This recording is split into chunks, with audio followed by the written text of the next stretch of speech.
ये बात है एक टाइम में रशिया और अमेरिका, आप सोच सकते हैं उस टाइम 13 मिलियन पीपल इंडिया में मर गए थे। 15 में गांधी जी की एंट्री होती है, एक महामारी फैली हुई है ना, तो उन्होंने डिमांड किया रिलैक्सेशन।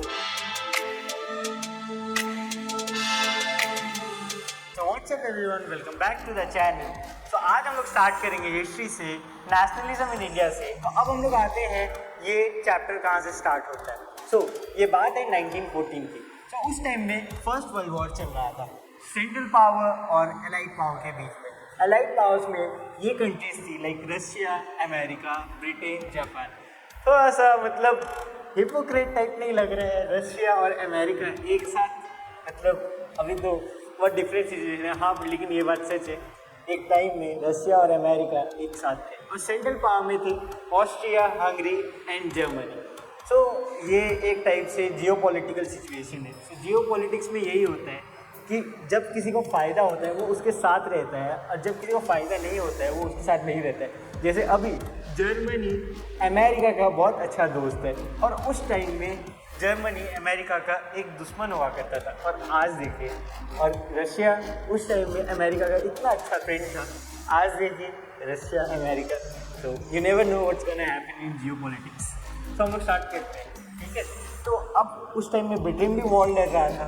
तो अब हम लोग तो वॉर नहीं लड़ रहे थे, पर लेकिन हम लोग इनडायरेक्टली इन्वॉल्व थे क्योंकि ब्रिटेन वॉर लड़ रहा था और हम लोग उस टाइम में कॉलोनी थे ब्रिटेन। तो अब हम लोग आते हैं वॉर की वजह से कैसे इंडिया अफेक्ट हुआ। तो उस टाइम में ब्रिटिशर्स ने क्या किया, उन्होंने डिफेंस एक्सपेंडिचर बढ़ा दिया इंडिया का, क्योंकि वो वॉर जीत सके।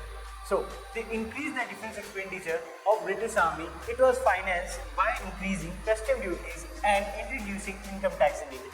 तो उस टाइम में इनकम टैक्स इंडिया में फर्स्ट टाइम इंट्रोड्यूस किया। अब आते हैं price of goods was double between 1913 and 1918। उन्होंने ऐसा इसलिए किया था कि उन्होंने हर एक गुड्स में टैक्स वैक्स लगा दिए, ठीक है, प्राइस डबल कर दिया, तभी तो वो वॉर जीत पाते। देखिए, जो भी होता है वॉर में पैसा बहुत ज़्यादा काम करता है, क्योंकि जब ज़्यादा पैसा होगा तो ज़्यादा बेटर इक्विपमेंट्स, ज़्यादा बेटर वेपन्स, तो उन्हीं के थ्रू तो वॉर लड़ा जाएगा। इसीलिए money is everything. Force recruitment किया उन्होंने आर्मी में, ठीक है। अब जितने ज़्यादा सोल्जर्स रहेंगे उतना ज़्यादा फ़ायदा, वॉर में जीतने के चांसेस बढ़ेंगे। तो उन्होंने फोर्स रिक्रूटमेंट किया आर्मी में।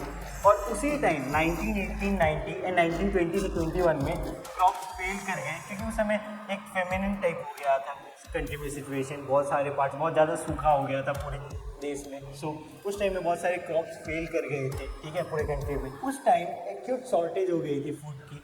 उस टाइम में ब्रिटिशर्स ऐसा करते थे कि जो फूड होता था वो ज़्यादा कर, क्योंकि उस टाइम में एक्सपेंसेस बहुत ज़्यादा हो रहे थे, ठीक है, सब कुछ इतना महंगा हो जा रहा था कि खाना भी इंडियंस का बहुत मुश्किल हो गया था। पर ब्रिटिशर्स ऐसा करते थे, जो फूड होता था वो खुद खाते थे और इंडियंस को नहीं देते थे।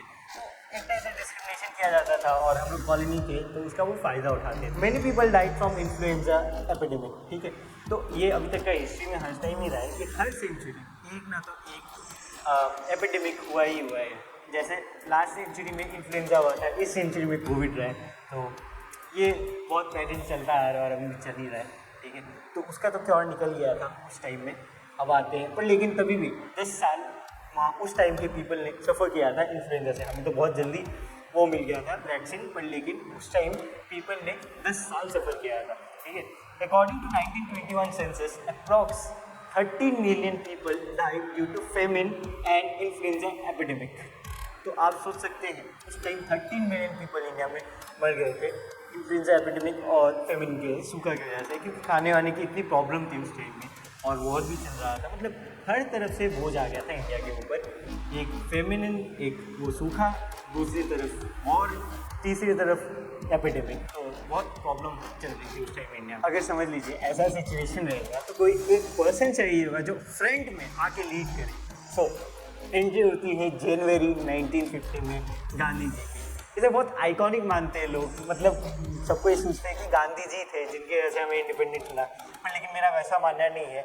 आपके एनसीईआरटी बुक्स में बहुत सारी गलत चीज़ बताई गई है, मैं उसे ज़रूर रिवील करूँगा। मैं एक अलग से एक वीडियो बनाऊँगा जिसके ऊपर मैं बताऊँगा कि क्या क्या थिंग्स रॉन्ग बताए गए हैं एनसीईआरटी में आपके हिस्ट्री के बारे में, ठीक है। पर लेकिन आपके बुक को पढ़ना ज़रूरी है, क्योंकि बोर्ड्स के पर्सपेक्टिव से आपको वही लिखना होगा जो आपके बुक्स में, रियलिटी आप नहीं लिख सकते, ठीक है। तो अब हम लोग आते हैं आपके बुक में क्या लिखा हुआ है। 1915 में गांधी जी की एंट्री हुई है। गांधी जी साउथ अफ्रीका से आए थे, ठीक है। तो गांधी जी साउथ अफ्रीका में 1996 में आंदोलन किए थे रेसिज्म के अगेंस्ट, ठीक है। उन्होंने मूवमेंट स्टार्ट किया था रेसिज्म के अगेंस्ट और वो सक्सेसफुल भी रहा और उन्हें बहुत पॉपुलैरिटी मिली। तो गांधी जी इंडिया में आए थे तो उनका मानना था कि हमें सत्याग्रह करना चाहिए। उस सत्याग्रह के बहुत बड़े फैन थे, पता नहीं क्यों पर लेकिन थे। उनका मानना था कि वायलेंस से हमें फ्रीडम नहीं मिलेगा, हमें फ्रीडम मिलेगा सत्याग्रह के थ्रू, ठीक है। हम स्ट्रगल करेंगे, हम सत्याग्रह करेंगे पर लेकिन हम वायलेंस नहीं करेंगे। बहुत फनी है पर लेकिन ठीक है, ठीक है। तो उन्होंने सत्याग्रह की बात की थी, ठीक है, और वो आए थे आइडिया ऑफ नॉन वायलेंस। सत्याग्रह क्या होता है? तो सत्याग्रह वही है जिसमें आप वेपन यूज़ नहीं करेंगे, पाथ ऑफ ट्रूथ फॉलो करेंगे और पीसफुल मैनर से फ्रीडम पाएंगे। वही इंग्लिश मीन से जिन्होंने धोखेबाजी करके इंडिया को अपनी एक कॉलोनी बनाई थी, ठीक है, path of truth and peaceful manner, ठीक है। अब हम लोग आते हैं गांधी जी ने पहला मूवमेंट कब स्टार्ट किया। तो उन्होंने पहला मूवमेंट 1917 में बिहार में चंपारण में स्टार्ट किया था। तो कोई भी बिहार से चंपारण से वीडियो देख रहे हैं तो एक कमेंट जरूर ड्रॉप करें और वीडियो के बारे में बताएं और चैनल के बारे में ज़रूर बताएं कैसा लग रहा है आपको वीडियोस और अपने रिव्यू दें, ठीक है। तो उन्होंने स्टार्ट किया था बिहार में चंपारण में अगेंस्ट ऑब्सेसिव प्लांटेशन सिस्टम। सो वहाँ पे चंपारण में कुछ ऐसा हो रहा था कि वो लैंड बहुत अच्छा था, ठीक है। वहाँ पे इंडिगो उगाने के लिए बहुत सही जगह था और उस टाइम क्या था, इंडिगो से ब्रिटिशर्स बहुत ज़्यादा अच्छा खासा पैसा कमा पा रहे थे क्योंकि वर्ल्ड मार्केट में उस समय इंडिगो को बहुत ज़्यादा डिमांड्स थी, ठीक है। तो वो बार बार फार्मर्स को फोर्स कर रहे थे कि आप इंडिगो उगाइए, ठीक है। बट लेकिन इंडिगो के साथ एक कौन है, ठीक है। प्रॉब्लम क्या होता है कि आप इंडिगो तो उगा लेंगे पर लेकिन वो ज़मीन कुछ दिन के बाद बंजर बन जाएगी। एक बार के लिए आपको अच्छे प्रॉफिट्स देगी बट बाद में वो बंजर हो जाएगी। तो अब सब फार्मर्स उसके अगेंस्ट थे, ठीक है। वो नहीं चाहते थे इंडिगो उगाना क्योंकि आगे चल के तो उनका वो लैंड कोई काम नहीं आएगा, वो यूजलेस हो जाएगा। सो गांधी जी ने 1917 में बिहार में चंपारण में इसके अगेंस्ट नॉन वायलेंस स्टार्ट किया, ठीक है, सत्याग्रह, ठीक है, और वो सक्सेसफुल रहे। सो गांधी जी ने 1917 में अपना सेकंड स्ट्रगल भी स्टार्ट किया खेरा में, गुजरात में। सो वहाँ पे क्या हो रखा था, एक तो उस टाइम में आप जानते हैं जैसे मैंने बताया पहले फेमिन वाला सिचुएशन था, साथ में एक महामारी फैली हुई थी जैसे प्लेग, ठीक है। तो वहाँ पे बहुत प्रॉब्लम चल रही थी उस टाइम रीजन्स के साथ और उसी टाइम क्रॉप फेल हो गया था खेरा गुजरात में। सो तो वो चाहते थे कुछ रिलैक्सेशन, ठीक है, पीजेंट्स, क्योंकि इतना प्रेशर आ चुका था, वो लोग कैसे कुछ मैनेज करते और ऊपर से ब्रिटिशर्स प्रेशर डाल रहे थे, ठीक है, पेमेंट करो टैक्स रेवेन्यू एंड ऑल, ठीक है।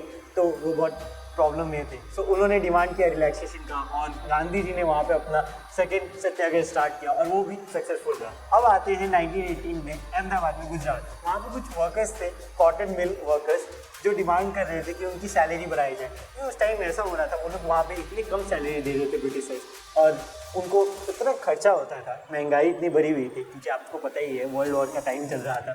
तो ब्रिटिशर्स ने सब चीज़ के दाम तो बढ़ा दिए पर लेकिन सैलरी कुछ बढ़ाई नहीं, तो प्रॉब्लम तो होगी। तो वो लोग डिमांड कर रहे थे तो सैलरी बढ़ा दिया जाए, ठीक है, एंड और थोड़ा सा उन्हें सपोर्ट दिया जाए। तो गांधी जी ने अपना थर्ड सत्याग्रह स्टार्ट किया 1980 में अहमदाबाद में, गुजरात में, और वो भी सक्सेसफुल रहा। अब इतने सारे सत्याग्रह को देख के ब्रिटिशर्स पागल होने लगे, उनको लग रहा था ये क्या हो रहा है मेरे साथ। तो 1919 में उन्होंने रॉलेट एक्ट पास किया इंपीरियल लेजिस्लेटिव काउंसिल में, जो उनका काउंसिल होता था, लाइक जैसे अभी हम लोग पास किया जाता है कोई भी लॉ बनाने के लिए तो पार्लियामेंट में पास किया जाता है। तो उस टाइम में ब्रिटिशर्स का इंपीरियल लेजिस्लेटिव काउंसिल था, वहाँ पे पास किया गया था। This act gave enormous power to British government. तो ये एक्ट कुछ ज़्यादा ही पावर दे दिया था ब्रिटिश गवर्नमेंट को और कुछ ज़्यादा ही पावरफुल हो चुके थे। वहाँ पे ऐसा भी रूल लाया गया था कि कोई रेवोल्यूशनरी एक्टिविटी करता हुआ पाया जाएगा तो उसे 2 साल के लिए जेल में डाल दिया जाएगा।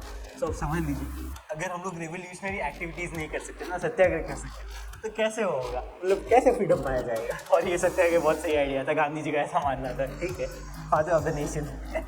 तो अब आगे कैसे हमारे देश को इंडिपेंडेंस मिला और आगे की स्टोरी क्या है उसे जानने के लिए नेक्स्ट वीडियो देखना बिल्कुल मिस ना करिए। अभी के लिए मैं वीडियो को इतना ही रखूँगा, मैं आपको बोर नहीं करना चाहता। So watch the next video और आप पहले के वीडियोस चेकआउट कर सकते हो और हमारे चैनल को लाइक करें, शेयर करें, सब्सक्राइब करें। और मैं यही बोलूँगा कि बहुत सारे ऑडियंस जो वीडियोस देखते हैं वो सब्सक्राइब नहीं करते, काइंडली सब्सक्राइब करें, सपोर्ट करें हमें भी, ठीक है, हम भी ग्रो कर सकें। All the best.